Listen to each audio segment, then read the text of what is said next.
Today we are going to mess around with pen and ink. A few basics. This black part is called the pen holder. The metal part is called the nib. There is a variety of sizes of nibs. The thicker the top of the nib, the wider a mark that you get. I like this B6 size because it is about the same thickness as a thin point Sharpie. You attach the nib in the pen holder by just sliding it into the circle in the top of the pen holder. Don't put it in too tightly or else it will get stuck. Once you have the nib in the pen holder, you are ready to dip in your ink.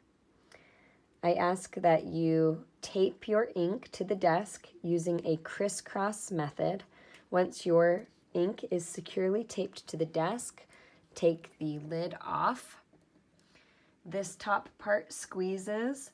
Squeeze any ink that might be in the top into the container, and then put this lid over to the side.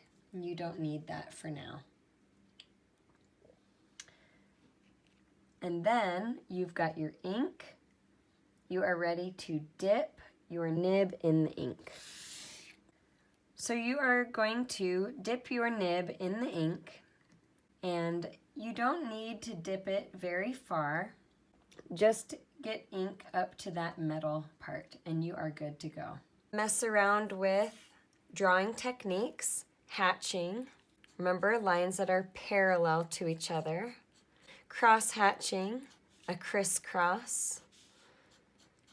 You can experiment with the lines that are closer together. You're going to get a darker value. Lines that are further apart, you will get a lighter value. Scumbling, just a scribble mark. And then stippling, little dots. The further away the dots are, the lighter the value. And the closer they are together, the more concentrated, the darker the value. And then, of course, doodle. Have fun with making marks with the pen. The harder you press, the darker a line. If you press lighter, different pressures will get you different line weights. Next, we will attempt to draw a tree. I started by lightly sketching a tree in pencil and dividing the clumps of leaves into different sections.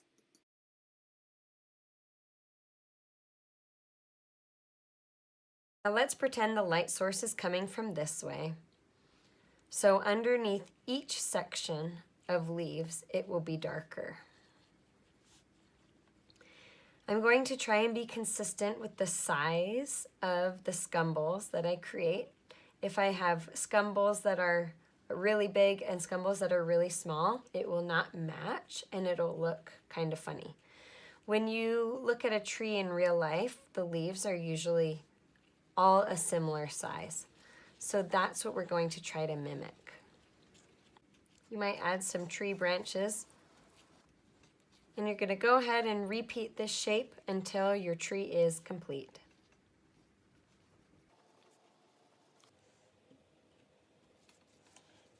And you might want to add some stippling.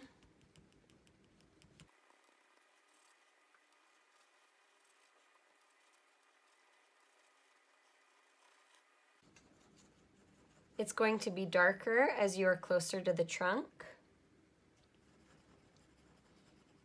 The leaves are more concentrated.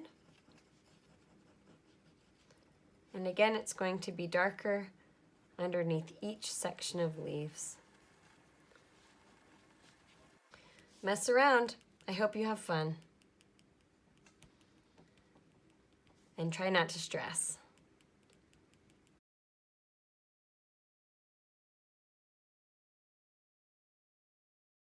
So you're going to take the toothbrush and very gently rinse off the nib. You're going to use the bristles to get in between the two pieces of metal.